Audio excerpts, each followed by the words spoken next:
Hello, everyone, and welcome to a brand new episode of the Constructive Criticism. This is episode 574. I'm your host, Heezy, and I'm joined by my co-host, Mason Clark. Hey, I'm excited to be here today. You know what, though? You know what I'm more excited for? We have... It's not every day. I mean, it is every day because of the way the awards work, but it's not every day that we have a returning guest.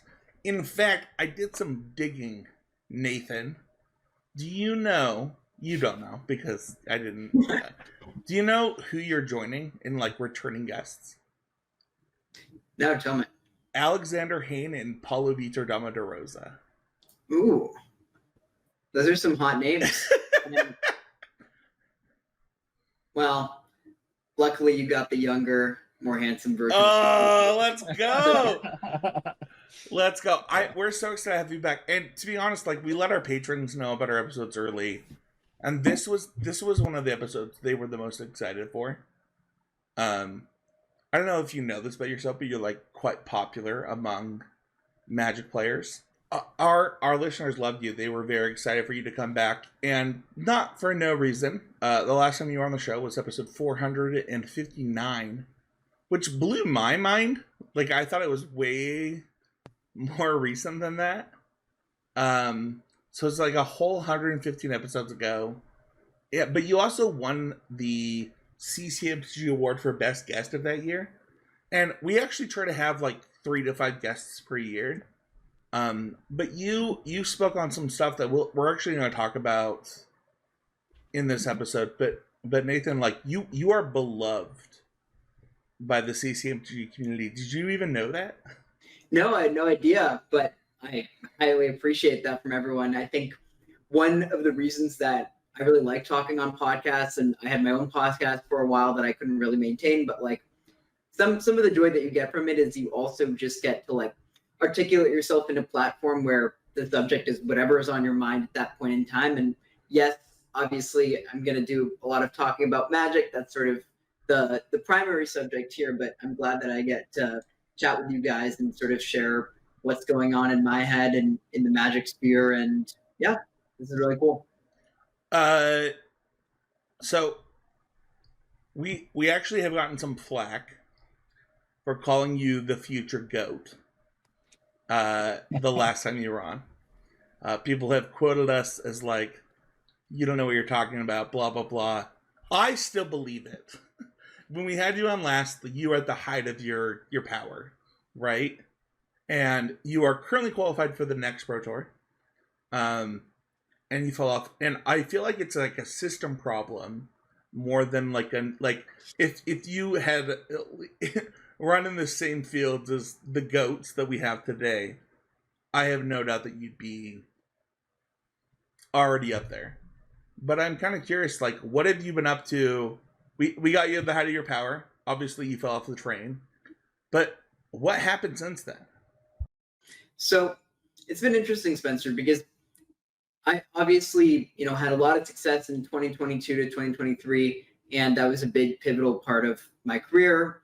What I've been doing, for the past 15 or so years is just playing a lot of Magic.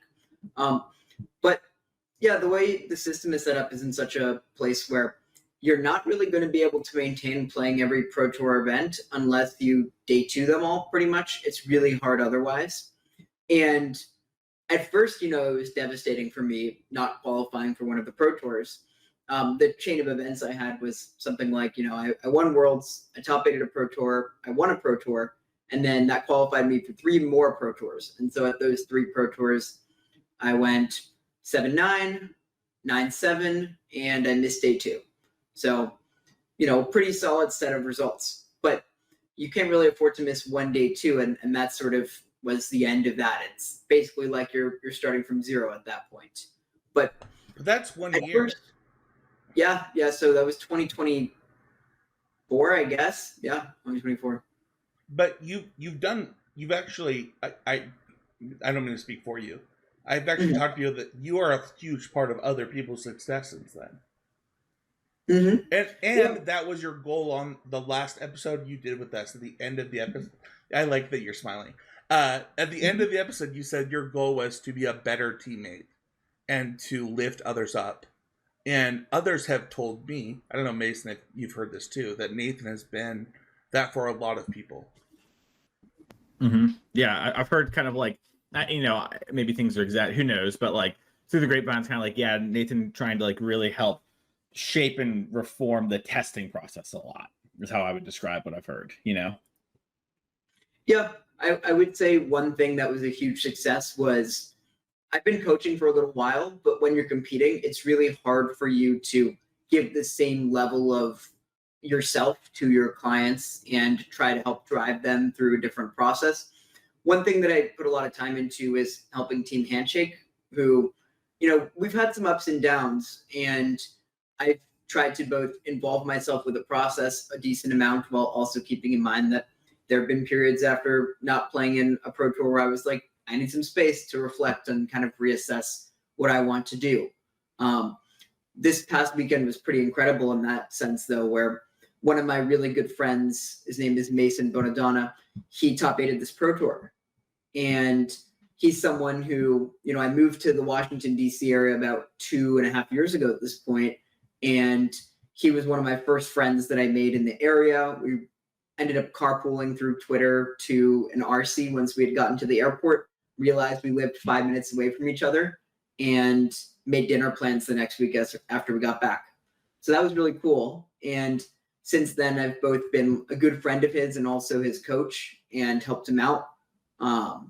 And seeing him go from playing on the pro tour, 3-0ing one of his drafts, and then missing the requalification to winning this PTQ that we practiced for back in Las Vegas, and now top aiding his next pro tour here this past weekend was super awesome. And obviously, I can only take a small part of that as someone who's trained with him, but that sort of felt like a really pivotal moment for me of like genuine excitement and happiness, like, beyond myself doing well in tournaments, seeing my best friends and people that I work with do so well is amazing. So that was a huge win for me outside of my own career. I've been a part of those type of things myself, of like building decks that like have qualified people for pro tours, or like being on the Magic Online queues with people and stuff. But one of the things that sticks out to me is like, you never were not a part of Team Handshake. Like the team just existed. Like, you fell off the train and you were a huge part of the team, but the team still existed and you were still a part of it. What does that team look like today to you? So one of the big things of Team Handshake is a lot of the players there have been such good friends for the last 3 or 4 years, starting in COVID, where we became a group of clustered individuals that was qualified for an online pro tour, which formed together. I was part of a very early iteration of Handshake, and since then the roster has changed in several ways, but it's remained a consistent core of 7 to 10 people. And I think being a part of Team Handshake is partially just being a part of this core group of friends. I won't lie though, I think that the team has struggled in the last year or so with some aspects of team organization and remaining, as the top dog, because like I said, there's going to be weekends where you have huge wins on the team that are huge successes. We had a year where, we put 4 people in top 8 twice in the year, maybe 5 people at one of the PTs. And that was sort of like a sight to behold, but trying to bounce back from meeting unrealistic expectations every event and kind of worry less about the public perception and more about internally what we're doing has been like a really important step in our journey as a team. Is that like you talked a lot about communication on the last episode. I know it's been like a long time, but I don't know if you remember what you talked about, but like that was one of the things that you wanted to improve on, is you felt like communication was something. And Simon did his interview with some of the other team captains, and he kind of said the same things you had already said at that time. Like, you guys had gotten better, is what he said, at VOD review, something that you had been pushing, but communication and like how you communicate is something he still feels like you could improve on. Is that how you feel? Yeah, I mean, I think that communication is one of these things that it could be less of an issue, but it's always like a thing that we're continuing to improve on. And, not to be super diplomatic when answering it, but I think there are issues with our communication that, go down at one event and then pop back up in a different way at another event. And this is sort of due to the introduction of, new people, our constant strive to try to improve our process and realizing like, okay, wait, our communication worked better last time and it's worse this time. It's not just some like plug that you can fill and then it continues to be streamlined. You have to sort of consistently work on adapting it. And, Simon has taken more of a captain approach to the team now, which is awesome seeing him in that role. I think that, allows our team to honestly have like the sort of person heading the ship that wants to invest a ton of hours into this. And while David Inglis was the previous captain of the team, he's still a pivotal part of Handshake. But the fact that, he has a full-time job outside of being a Magic competitive pro means that I think Simon just has more resources and more time available to pour into it. So I think that was a good shift overall for the team dynamics.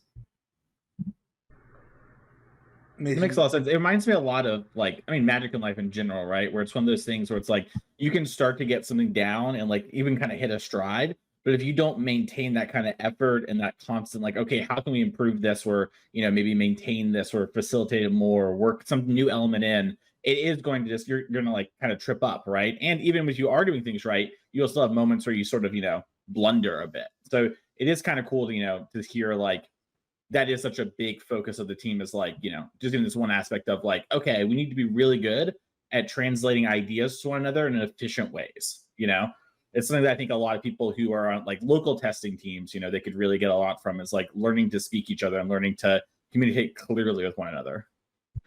Yeah. Yeah. One concept I wanted to talk about too in this vein is just this idea that like, as you get better at playing Magic, you don't necessarily get better at communicating your thoughts about Magic. And this is like a really important thing to highlight because there's a lot of people. I've worked with RC teams now. I've worked with, my PT team Handshake, a lot of different groups. And, I'm talking about Team Handshake like, oh, well, this is like my team identity. I want to be clear that, I interact with people from my own Magic Discord that I coach. I interact with people from, these RC teams, like I mentioned. And you have to recognize that just because someone might not be the best technical player that you're speaking with doesn't mean that they're not contributing a lot to the process or that they cannot, work to and strive to do so. And so one thing I've found really cool actually is like, yes, I am working with my own crew of handshakers, but I've branched out to other teams for the RC events, and that's felt like a really good place to understand where are the aspects of communication where our team needs improvement. And getting that outside exposure is like a really good way of learning more in general, I've found. And so I guess I would encourage you, if you're like working with the same group and you have alternatives just for like an event that you can do so, that's like a useful way of just getting more perspective on the matter.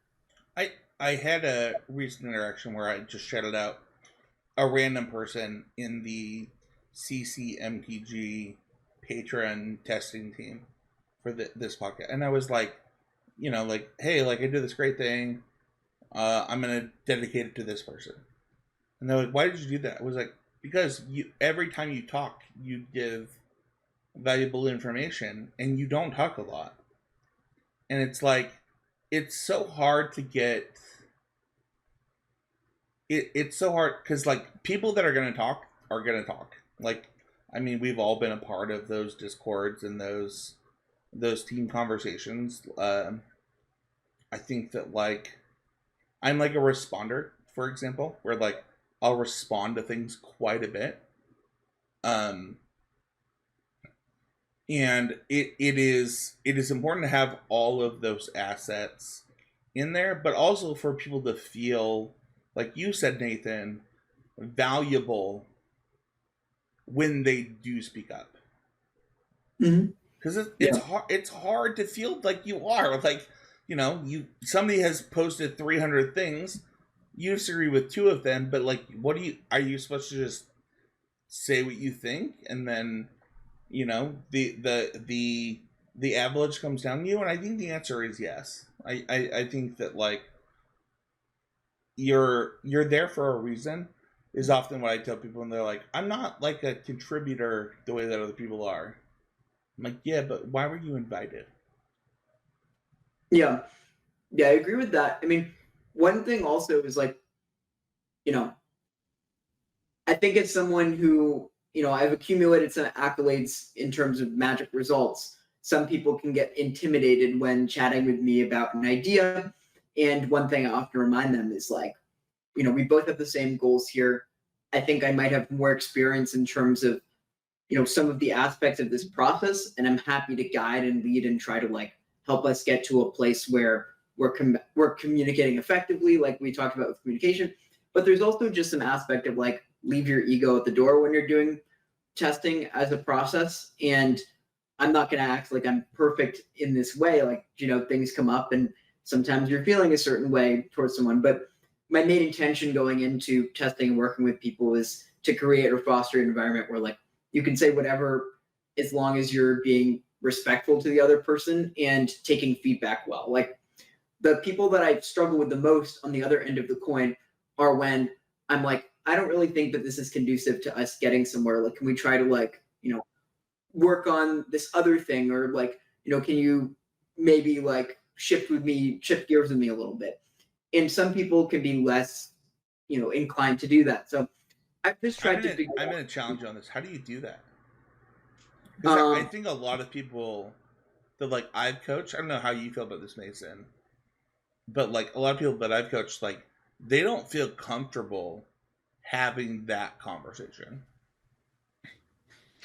I think it's a certain type of person, and I think like what Nathan's saying is good, and like we should encourage a conversation. And I might even add, and something I've said in like Nathan's story and I peas in a pod. Sometimes we're in a group and people look up to us. Yeah, you guys we're on are the same you guys streets. are the goats of coaching. Yeah, it happens that way. But no, like I have had moments where someone's like, they'll say something along the lines, and I'm sure we've all been there, where it's like, well, you've played a pro tour, I haven't, or like, oh, you've done these things, or they'll hand wave themselves away, right? And I'll have to remind them, like, no, I want to work with you.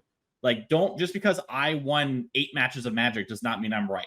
It's like I can get things wrong. I just want to talk about this, and I want to hear what you're saying. If we're working together, I value some aspect of it, right? And that doesn't mean I have to agree with you on everything, and I almost assuredly won't, just like you shouldn't agree with me on everything. But that is hard, I think, to have that sort of conversation for a lot of people, because I think a lot of people, especially get coaching, are very introspective, that they know they don't know something or they need to work on something.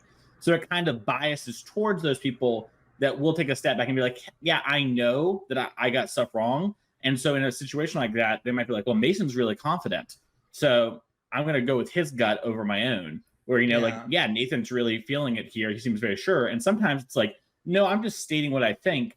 And, I like to say I hold my beliefs loosely, but defend them firmly, right? Like I will change my opinion if it makes sense, but I'm going to like state my opinion and make sure it's known so we can work together to come to a conclusion. And I think that is really hard for players to do. I have a really this is something that's come up in coaching a lot. So Nathan, I'm curious if this is true for you, where like it's not my job to tell you the answer. That's not what coaching is for. And it's that like people are like, oh, like I played this deck list, and like, okay, what should I fix? I'm like, well, there's a lot of things that I would fix about this deck list, but that's like my opinion. Like, what are you trying to get out of a thing, or like an event, or like things like that? And I think what Mason just said of like I think also, before I finish this is also part of being on a team. Like at some point you're like I don't know, we've all been a part of a team that's like, I don't believe in this deck that like 6 people are playing, but like I still have to give them an opinion on this deck that 6 people are playing. And it's like it has to be this unbiased, like from a place of love, in a lot of ways, opinion. I don't know, what do you think, Nathan? Yeah, I mean, it's interesting. Like one idea that Mason mentioned I wanted to sort of address too is this idea of like confidence intervals and trying to articulate them, especially in places where you're like coming from a place of authority. Now, authority doesn't necessarily have to be like I have a ton of results. It could also be I've played 5 more matches of whatever Amulet Titan than you have, so I'm more knowledgeable on the subject than you are. Like one thing I try to do, and I think actually it takes a lot to do, it's like a high effort activity, is be like, okay, how confident am I in this thing? Like, especially, on a team dynamic when I'm trying to help the team, for example, like, what deck should I play at the Pro Tour? I came in on Tuesday. I had not tested nearly as much as some of the other people. Like the last event I tested Modern for there was a Modern Showcase about a month ago, and I decided to work on this blue, white, black Riddler deck, and that ended up being like a decent choice, but potentially weaker than Goryo's Vengeance. So I use that as a frame of reference to be like, I'm confident that this deck does the things that Goryo's wants to do, but slightly worse. So if you guys think Goryo's is good, it should be for similar reasons as to why you think this other deck might be good, plus you have like this added unfair angle. Now, I'm not sure if this makes the deck the strongest choice for the tournament. Like maybe, there are some metagames that would be the case, but let's try to outline, what scenarios are we going to be happy? Are we high confidence in those scenarios? Where do we think this could struggle? And sort of the conclusions that we came to were Goryo's had a relatively flat matchup spread. We didn't love it against most fields, and so we weren't going to, tout it as ever going to be a massive all-star in the Pro Tour, but we were confident going into it that the floor in it was relatively high. So that sort of helped us indicate, like, through asking these questions and going through this process, like, where could we, rank the position of the deck after we learned the deck lists on Thursday? Yeah, and then you might even, just to make sure I understand too, and I did do a similar thing sometimes, it might be like, yeah, I really think Belcher, let's say, is a top 3 deck, but I'm low confidence on that. Like, you could sway me versus I'm very confident, we're like, yeah, I'm willing to stand my ground a bit. Like, I think that too, as well, of like providing the frame where you're coming from of like, yeah, I love VV Cauldron and Standard, and like you can take it from my cold dead hands. I'm very high confidence, and that where in other standards I might say that about a deck and be low confidence. Be like, yeah, but you could convince me blue white's really good, So I love that. I think that's a great thing for people to kind of integrate into their own conversations. I agree. I have the same thoughts this week about like different modern decks. I talked about Tron as like one of those of like, yeah, like as long as you don't play against Titan, like your deck's pretty good. But if you play against Titan, like you your deck's really bad. Like I know that, Nathan, that's something that happened in your testing. You guys actually came to the same conclusion of like, I like that you're nodding. You're like, yeah, it's really good if you don't play against Titan. Yeah. Go ahead. Go. Yeah, I mean, my thoughts on that specific topic are like, actually, before the event, one thing we tried to do is like, let's look at the modern decks in a vacuum and try to analyze where we think the power level is concentrated in the format. And we were like, okay, obviously, Amulet, Belcher, and Eldrazi are kind of like a tier above, decks like Energy in terms of what they're capable of doing in Modern. Something like Neoform, similarly, kind of high power level, but we realized through testing, actually, like, it's resilient, it's a combo deck, and it is glass cannony, but like sometimes the thing it does isn't good enough, which is not like a given when you look at what the deck is trying to do. And kind of different than like like the Azorius deck, right? Like that deck just wins all the time. Like every time you do the thing, you win. Right. Exactly. And so I think like one discovery through this process, this was kind of how the team ended up playing Affinity. 3 people played Affinity on the team, and I believe 10 people played Goryo's. Tristan Wild LaRue, one of my teammates, he has a really good tinkering brain. Like the way his brain operates and why he provides a lot of value is he's able to think through, well, what is this deck kind of lacking at this current moment? How can I make it into a version that's maximizing for X thing? And while that's not entirely my skill set, he decided, okay, I'm going to do a ton of sample hands. And 2 weeks out of the tournament, he kept clicking sample hands and sort of came to the conclusion just through that and analyzing what was going on that like if I wanted to maximize for the best opening hand, I should just play as many zeros as possible. And then after going through this process, we'll throw it against the ringer of different modern strategies and see, is it too fragile now? Does it do the thing it's supposed to do as well as it can? So maximize per kappa cannoneer is going to be my strategy. And I think the team actually had quite a bit of success doing that, where we had someone in 9th on our team playing Affinity, Alex Friedrichsen, and David Inglis finished, I believe, top 64, top 128. But that was like a impressive moment. I think he was top 64. I think he actually finished 64th. Okay, perfect. Yeah. But I thought that was a cool moment too of just recognizing like, okay, the power is concentrated in the fact that the broken starts of this deck are extremely broken. He even compared it to like, it's a higher level of degeneracy than Neoform, which is not really a thing that you would think of when you're looking at an Affinity deck. And regardless of the validity of that claim, I thought it was a cool framework for thinking through this deck is actually not just a Affinity mid-range deck. It's trying to do something broken as early as possible. I love that. Hey, I'm going to go back to you, Nathan.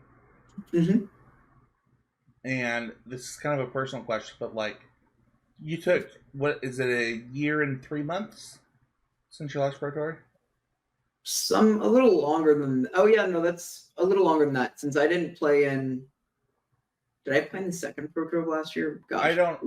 I thought it was a year and 3 months. But Yeah, you're right. You're right. That is the right timeline. I didn't play. So good. I'm the goated. I'm the goated. I was gonna say, it's definitely a year because it's like I use in coaching. When someone has a hard time, like, hey, even Steuer has a hard time.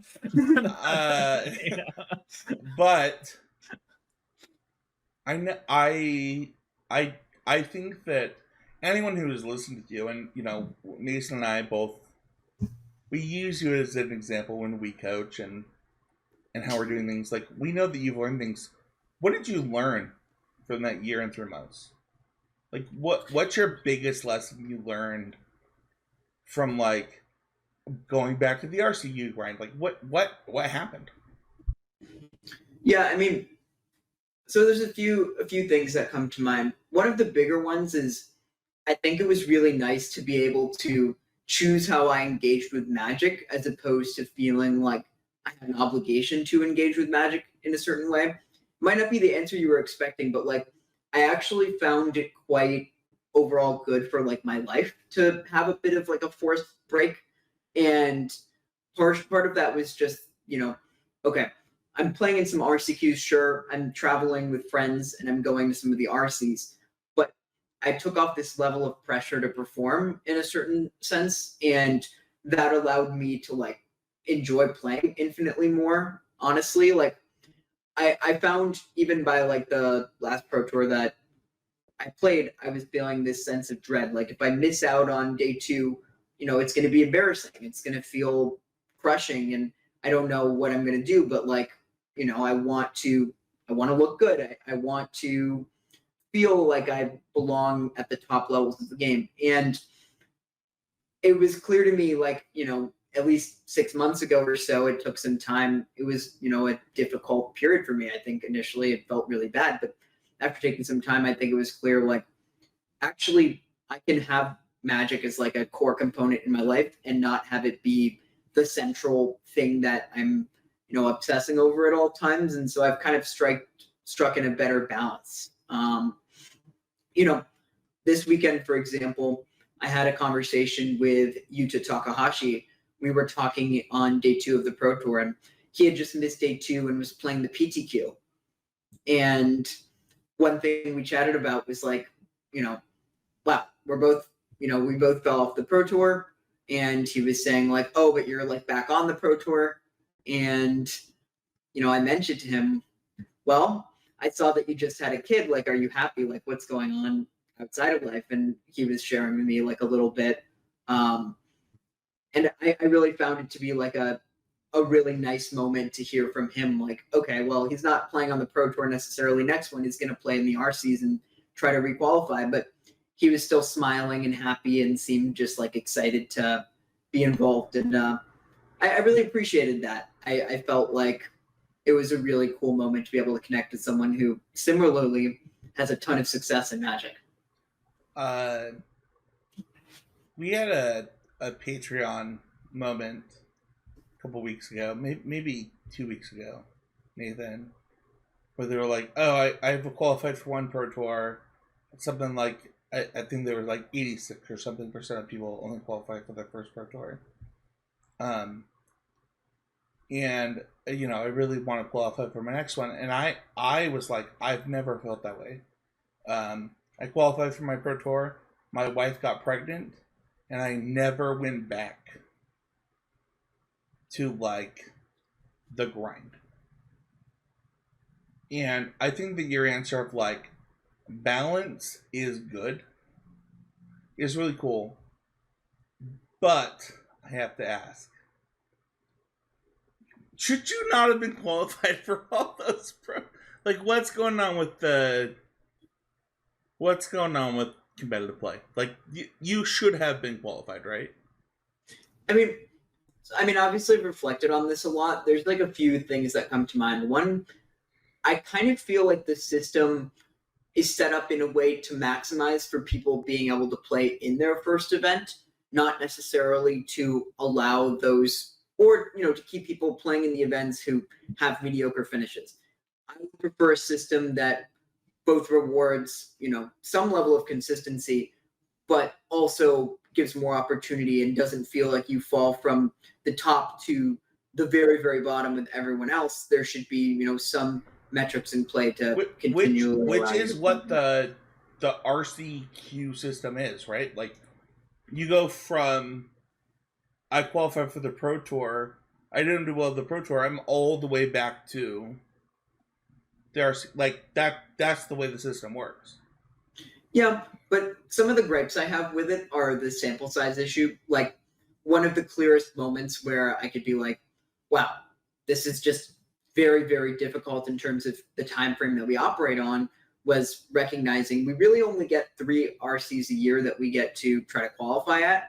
And that's just simply not a lot of tournaments. I started playing poker over, the last year and a half or so, and playing more and more poker tournaments, it became clear to me I can get this sample in a day or less of playing. I'm playing, 10, 15, 20, 30 tournaments.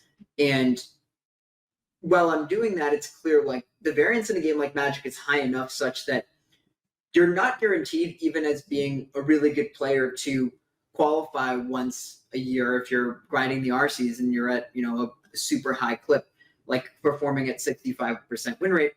I don't think there should be a guarantee, to be clear, but I do think that the system is telling you what it wants from you. It's telling you like you should engage with Magic, you should play in some of these tournaments, but we're not going to give you ample incentive to grind in the same capacity that they did when GPs were commonplace and you could just travel to an event and try to qualify for the Pro Tour. You're just not going to get that. And if you expect to get that, then you're playing kind of a fool's game, in my opinion. Like it doesn't make sense to do that. And so I think you kind of have to accept on some level, like you're just not supposed to have Magic be your 100% thing. While you're there, you should take advantage of it. But if you're just expecting to do that from winning tournaments alone, that's not going to be sufficient. Just not. Mason, anything you want to say before we move on to Patreon questions? No. Let's go. Nathan, I let everybody ask at least 2, and somebody snuck in one. So, first question is from Adrian. He says, what advice would you give for people looking to improve their general Magic skills who don't have a testing team? A few things. One is the way you spend your time practicing can still be efficient and effective, whether or not you have a network behind you. One of the methods that I recommend is, I mentioned this before in the previous episode, but it still rings true today. I think reviewing your matches and getting into a process of recording notes is like a key thing that you can do. Having a testing team is more of saying like a collective of people that are similarly aligned in what they're doing. And so I would push back on the framing of this question and say that everyone will get value from having people in their circle that they find or create who have similar goals. And if you don't have an established testing team, maybe that looks like reaching out to people and showing that you're ambitious around it, because the number of new folks that pop into different pockets of the Magic community and have competitive goals is massive, and it's a very welcoming place for that. And so if you're really interested in improving, I would say finding people that you can bounce ideas around with is almost a essential prerequisite of the practice. Adrian's follow-up question is, are there specific fundamental skills that you focused on improving? And is there a specific order that you would focus on for those skills? So the first easy group of skills to define is, we put a highlight on technical play. In order to improve at technical play, you have to, one, have a baseline understanding of the strategies in the format and how they function. I would recommend, before anything, watching videos or trying to gain information as to what these decks are doing before hopping into a format. Then next, I would try to play a game and execute your strategy. That might take, 10 to 20 hours of playing with an initial strategy in a format where you get some familiarity with it. Then you can go into the next cluster of, okay, I want to improve at figuring out what my opponent's doing on their turn in their strategy. And that requires logging down essentially on each turn, what could they spend their mana on, while having a deck list up next to you while you're playing. And then there becomes a point where your focus is going to be metagaming and choosing your deck for the tournament. And that really requires working with people who can help inform you as to their thoughts. You're going to have your own opinions, but mostly metagaming involves getting a lot of people that you trust and can talk to bounce around different ideas and come to a conclusion about what makes the most sense and what will other people determine makes the most sense. I'm going to ask you a question. Recommendations. Sorry. That's it. I'm going to ask you, have you read Level Zero by Reed Duke? No. You haven't? Mm-mm. Oh, I thought for sure you would have. I recommend it to everybody. Of this, I don't know, condensed, just learn the basic things and then focus on the basics things. I think it's really good. I'm surprised. I mean, to be honest with you, I haven't really read any Magic strategy books before, but I can imagine that they have a ton of useful stuff for them. What about Reed Duke's book do you find is such a useful framework? Or no, wow. So I think Level Zero is I don't even know what it's called. Is that right, Mason? I don't know. I think that it's it's an article. I don't think that's right now. I'm looking it up right now. Yeah, it is an article series that he took over from Michael Flores, and then he did this whole from zero to competitive Magic, and it's very beautiful. And I've talked to Reed about this personally, just the way that he did it. But the way you were talking made me think that you had read it and talked about it. So yeah, I think just from coaching and from working with a lot of players, I have my own internal framework, but it makes sense that would resonate with other top level players trying to create a guideline. Yeah, it's level 1, by the way. Level 1, not level 0. Thank you. That makes sense. Yeah. I thought I was getting it wrong. Nick says, has there been a time where you and your team were much different on conclusions on a deck before a big event? If so, how did you work through submitting? So there's been a lot of events where we've kind of come to different micro conclusions, but generally we agree on the macro of what's going on in a format, and that's an important distinction for me. Here are some examples. So for Worlds last year, for example, or I guess this was 2 years ago. Wow. I played blue-white soldiers in the event, and two of my teammates did as well. We were split between playing blue-white soldiers Golgari mid-range, and an Esper control deck. One of the biggest divides in that format was we were trying to figure out if we could attack the format by having more inevitability than the domain decks by playing a control deck with Jace. And I didn't really believe that we had decisively, determined that our deck did that thing by the time deck submission rolled around. So I tried the approach of going under the opposing, decks of the format and trying to play this blue-white deck that was more novel. One of the things that can be difficult is like when you're trying to figure out, did we come to the right conclusions?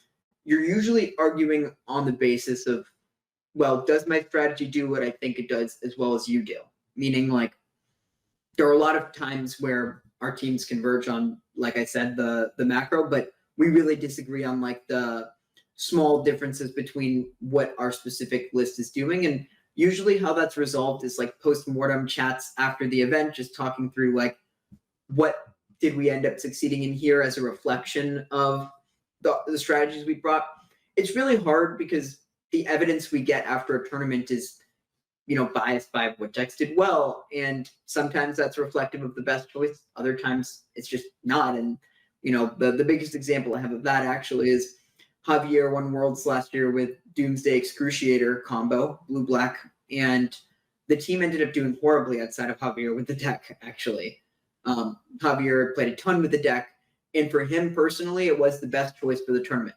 But for the rest of the teammates, it was not a good choice for the tournament. And so I was on the sidelines for the event, but it was clear afterward that in part of the process, it hadn't been addressed how important being familiar with the lines of the deck was, and that the strategy itself might have been more fragile than we initially thought. So that was another big one that came to mind. I think that played out too when you look at the format afterwards. So yeah, it wasn't a deck.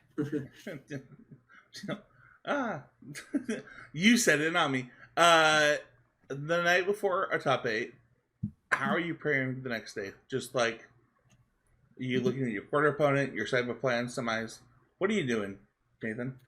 So usually beforehand, this is one of the huge perks of working with a team. Your teammates are going to be helping you with figuring out plans. You'll obviously be chatting with them, but the hope is that they'll help with playing games and helping with creative testing sideboard plan for you. Usually playing additional games at that point is not a great use of your mental energy before a top 8. And so I usually just delegate that responsibility and take it on for my teammates if I can help. But rest, food, celebrating with a nice meal. That's kind of it. And having those plans. You said rest. Like, do you try to get a specific number of hours of sleep? I would say I'm probably not the best person for this because I'm such a bad sleeper in general. I've been a bad sleeper forever. But I mean, hopefully I can get 6 to 8 hours and then I'll feel good. I guess I'd love to reframe that question. Let's pretend you're on the testing team and your teammate. We're like, I don't know if you did this with Mason, right? Like the Mason top 8 did, but like, what would you do in that spot for somebody? You know what I mean? Like, obviously you mentioned a little bit, but like, like what would be like the first thing you would do? It's like, okay, we got dinner, we're 8, what now? Usually the process looks something like, okay, 2 of us are going to jam games and, other 2 teammates are going to be playing semis matchup, maybe helping have a conversation. We're having like a group meeting with 4 or so of us. And we're trying to figure out what does this specific list do differently than the stock list? Is there any reason that we would want to deviate? I could pull up, what were the rough notes that the team had from Johnny Gutman top 8ing this last Pro Tour. I'm looking right now, but I think what the team gave him advice on was like, what we found in this matchup was there's a few places where you can be flexible in sideboarding, like X, Y, and Z. And your matchup approach game 1 is going to be a little more concentrated on mulliganing the Psychic Frog because you don't have enough interaction game 1. We've tested this matchup, but one thing his deck is doing slightly differently is, he has 1 less Flare of Denial than other lists, and so less hard counters in general, potentially. Main deck Flood Maws, but just generally trying to highlight, like, where might you want to deviate and what is your core strategy, and then how does that shift post-board? Typically doing that takes a few hours for each matchup, and this is where having, like, that network of support behind you goes a long way.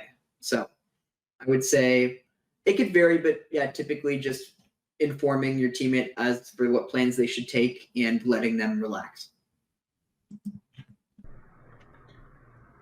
What's one card you've always tried to make happen that you're never quite sure it will happen? And I did ask, for what it's worth, Nathan. I said, does his face have to be on the card? That's tough because I was going to say, dang. Is that the answer? Well, I mean, yeah, I think it is the answer. I've tried to make my own card work to disappointing results. It's like, I want this card to be good in my props deck. It should be good enough, but it's just like right on the, outward looking in aspect of when I'm trying to test the strategy. It's just not quite If it had more power, would it just be broken? I think if it had 1 point of power, it would have been like perfectly balanced. That's actually what I thought when you said that. Yeah. I even complained to some of my friends at WotC. I'm like, who did this? Why don't you remove that point of power? Is that true? Did it have a point of power? Yeah, no, it didn't have vigilance and had a point of power at some point. Then they removed the point of power for vigilance because they thought it was too strong before. But that was a mistake. Yeah. Did we just learn this? Is this the first time this has ever been said? Certainly in public. I mean, I don't know how much it's been discussed, but I'm confident that the card was better balanced before they nerfed it a little bit. So why? I'm kind of curious. Like, Mason, you work in card design too. Like, why nerf it like that? Like, well, I think a good rule of thumb is if you ever see a creature with 0 power that attacks, it probably had 1 power at some point. You know what I mean? Like I don't think Nathan's like, this is some release the list moment. But yeah. I do think that you just get it wrong sometimes. I think a good example of this is like look at MH3 and look at like a Johnny. You know what I mean? It's just like kind of thought you needed a bit more cats than you did in reality. Figured out Goblin Bombardment was good. New Ocelot Pride was a good card. Didn't realize that's all you needed. Kind of thought they'd have to pay the piper a little more, in some various way. So you just get it wrong. That's just the truth of the matter. And that's why it's so impressive how good the game is so often with how hard these things are. Is there a way that your card will work, Nathan? I'm not holding out hope. You're like, no.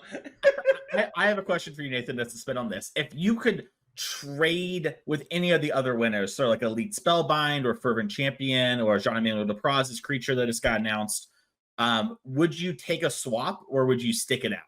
You know what I mean? No. I would stick it out because my philosophy on the Worlds cards is a little bit more like, I want my card to, one, it top-aided a Pro Tour, so I'm excited enough that it had that result. That's good enough for me in terms of doing really well. But I also like the fact that my card feels representative of me. I love the Duelist of the Mind name. I love the abilities on the card in terms of like what it's trying to do.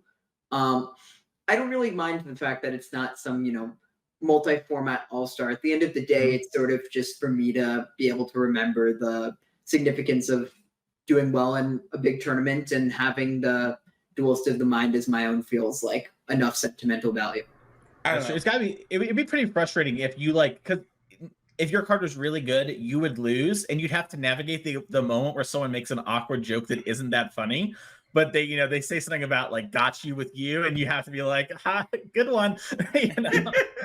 I think that it's funny that you have like Bob getting like 7 reprints, right? But like, I don't know. Nathan's always just gonna be Nathan. I don't know.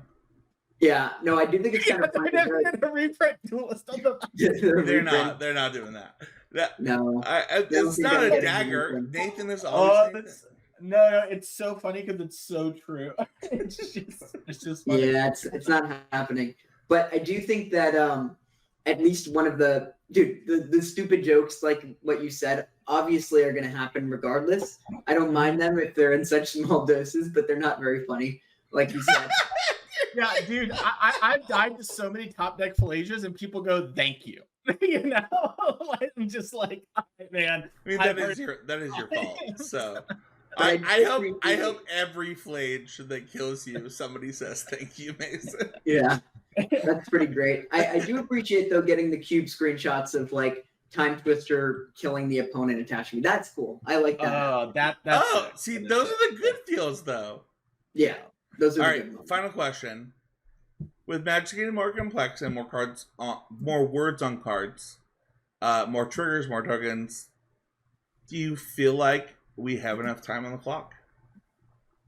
I mean, we were talking about this internally. Our team had a ton of draws at this event, and I don't really know what the right answer is. Like, personally, I think at Pro Tours they should add, 5 or so, 10 minutes, maybe even play with 60-minute rounds, have the events then slightly later. But the problem is, like, whatever the amount of time is what people are going to use at the end of the day. Yeah, I agree with that. And so to me, it's sort of like, I don't really draw it in competitive matches very often. I can't remember the last time I drew at this point. It happens sometimes, but I also think the alternative of we're taking, an extra 2 hours or an hour and a half or whatever in a day is a lot. It's a big trade-off, especially at the RC levels and places where you're just not out of there in these 1,000 people tournaments until like 10 p.m. or something. So there's a push and pull, and you sort of have to accept that draws are going to happen, and I'm okay with it. Mason, you had this as your 1 year video. It was my favorite part of that video of adding 5 to 10 minutes. And I kind of agree with what Nathan just said of they're just going to use the time. Yeah, I think it's so. Nathan, I'm sure you've been busy. Basically, a year ago on Twitter, I asked for people's hot takes, and then I plan to reply to those things a year later and see kind of how they aged and kind of where are we at. I'm an artist. What can I say? And so that was one of them. Was sort of we need more time on the clock, and I sort of think yes, the people who are methodical, clock users and all that kind of stuff aren't going to change. But I do think 5 more minutes added to the day just to mitigate all these extra game pieces we have. Like one that actually just happened to me at FNM was Multiversal Passageway, where it was one of my opponents wanted me to write on something so we knew what color it was, even though I knew it was always going to be swamp basically, but it's okay, fine, and so it's just those little things. And Fable the Mirror Breaker is always my go-to, where it's if you have the double face cards, you pull out the Fable and you pull out the Goblin, and then you attack and get the treasure. It's always these little dinky little things. So, listen, I can take it or leave it. I don't have that many draws. I'm pretty proud about that fact. But I don't think it's crazy to have the conversation. I'll say that. I'm not totally, going to go to war about we need 5 more minutes, if that makes sense. But, I can entertain that conversation pretty reasonably. Yeah, I agree with some of that. And I also think for those purposes, switching, flip cards, fetching a survey land, and then shuffling your deck and presenting it, that takes, more time than you'd like when you're playing in person. But also at the end of the day, part of the solution to this problem is improving your communication in game. One thing I do a lot is I'm just constantly shortcutting when I'm playing games. And I think you should both be doing that in a match of Magic. I'll just be okay, I'm fetching this land, declare this land, take your turn. But I mean, obviously you can't always do that with surveillance, but my point is more if I'm spending time where my opponent could be acting, flipping my card, that's not great. Even with stuff like Fable, I'm okay, flip Fable, take the rest of my turn, and then on their turn, I'll turn my Fable face over. So it's small things. It adds a little bit, but I'm usually trying to be cognizant of where are the places where I can just save 20 seconds here, 10 seconds there, whatever. Nathan, you mentioned coaching. Where can people find you if they want to do that, or they want to just find your regular stuff? Yeah, so the main place would be on Twitter. You can message me or find me at Nathan Steuer 1 on Twitter.